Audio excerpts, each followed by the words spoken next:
নমস্কার বন্ধুরা, শস্যবস্ত্র রান্নাঘরের পক্ষ থেকে আপনাদের সবাইকে জানাই স্বাগত। আজকে আমি বানাবো ছোলে বটরে। খুব সহজ পদ্ধতিতে বানিয়ে দেখাবো। বিয়ে বাড়ি কিংবা যে কোনো অনুষ্ঠান বাড়িতে আপনারা খুব সহজে খেয়ে থাকেন লুচি বা পরোটার সঙ্গে। এখানে আমি ছোলাগুলো নিয়ে নিয়েছি। ছোলাগুলো প্রথমে খুব ভালো করে ধুয়ে নেব।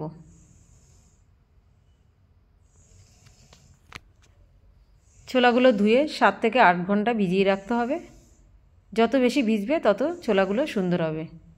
দেখুন বন্ধুরা, ছোলাগুলো খুব সুন্দর ফুলে উঠেছে। এবার এগুলোকে আমি কুকারে সিটি মেরে নেব।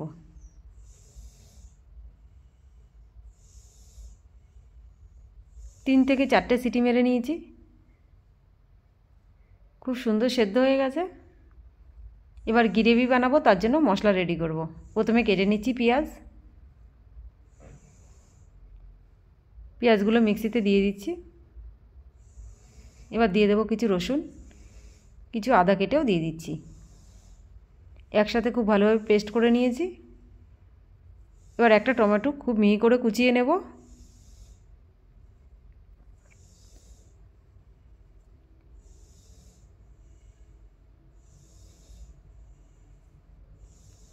এদিকে গ্যাসে কড়াই বসিয়ে দিয়েছি। কড়াই খুব ভালোভাবে গরম হয়ে গেছে। এবার দিয়ে দিচ্ছি সর্ষের তেল। তেল গরম হয়ে গেছে, দিয়ে দিলাম গোটা গরম মশলা। এবার বেটে রাখা পেস্টের আদা রসুনটা একসাথে দিয়ে দেব।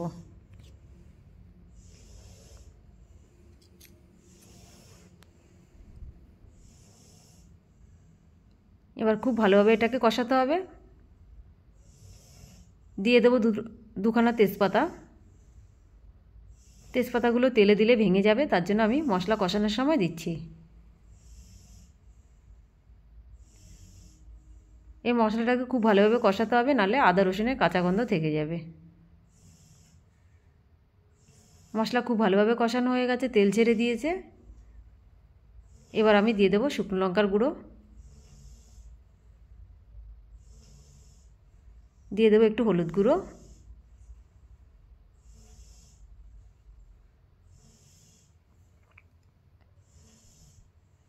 এবার দিয়ে দেবো কুচনো টমেটো। এবার ভালো করে কষিয়ে নেব। দিয়ে দেবো নুন, স্বাদ মতো নুন দেব।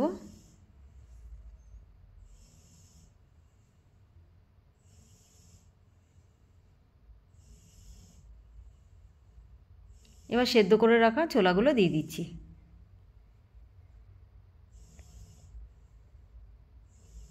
মশলার সঙ্গে ছোলাগুলোকে একটু কষিয়ে নেব।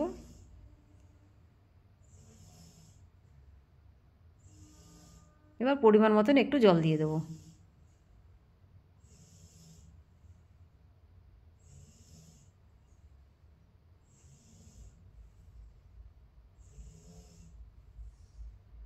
এবার দিয়ে দেবো জিরে গুঁড়ো, দিয়ে দেবো গরম মশলা গুঁড়ো, এবার দিয়ে দেবো ধনে গুঁড়ো,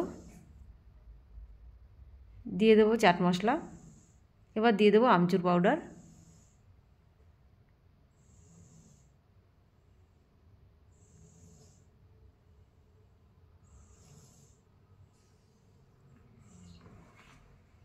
এবার দিয়ে দেবো ভাজা মশলার গুঁড়ো।